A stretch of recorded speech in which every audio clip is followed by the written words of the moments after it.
May 4th, 1970, was a beautiful Midwestern day that belied the violence that was about to occur.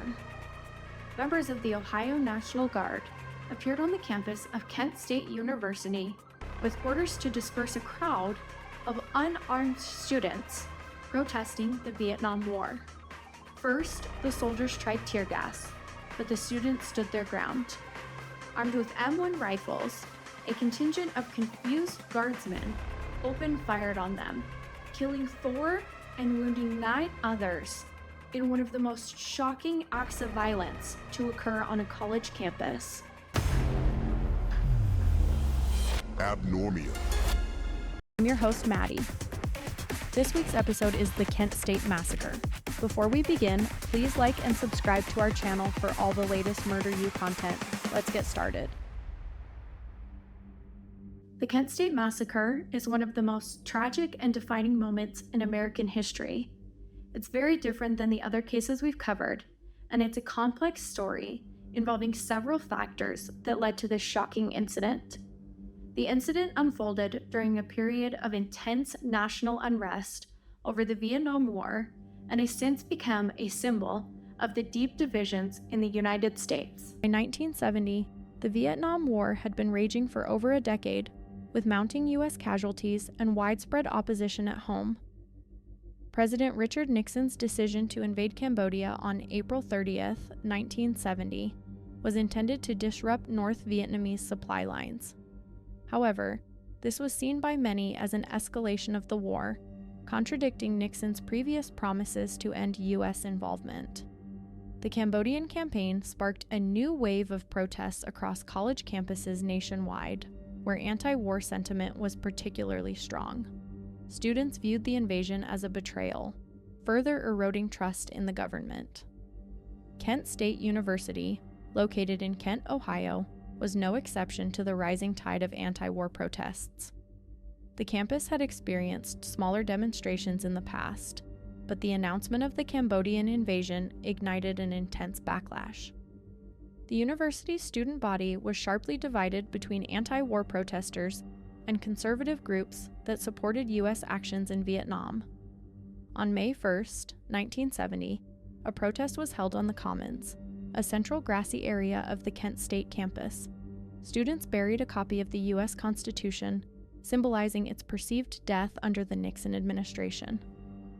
Later that evening, anti-war sentiments spilled into downtown Kent, leading to broken windows and minor clashes with police. Kent's mayor, Leroy Satrum, requested assistance from Ohio Governor James A. Rhodes. He mobilized the National Guard and arrived the next day to restore control. On May 2nd, tensions escalated when protesters set fire to the ROTC building on campus, a symbol of military presence. Firefighters attempting to extinguish the blaze were stopped by angry protesters. The building burnt to the ground, and confrontations between guardsmen and demonstrators continued into the night, with tear gas filling the campus and numerous arrests being made. On May 3rd, Governor Rhodes held a press conference in which he condemned the protesters as the worst type of people that we harbor in America, compared them to revolutionaries, and promised to use all necessary force to restore order. Rhodes wasn't the only person trashing the protesters in the days leading up to the calamity. On May 2nd, reporters overheard President Nixon referring to them as bums blowing up campuses. After the incident at Kent State, this remark would prove politically disastrous. Rhodes, for his part, indicated that he would seek a court order declaring a state of emergency.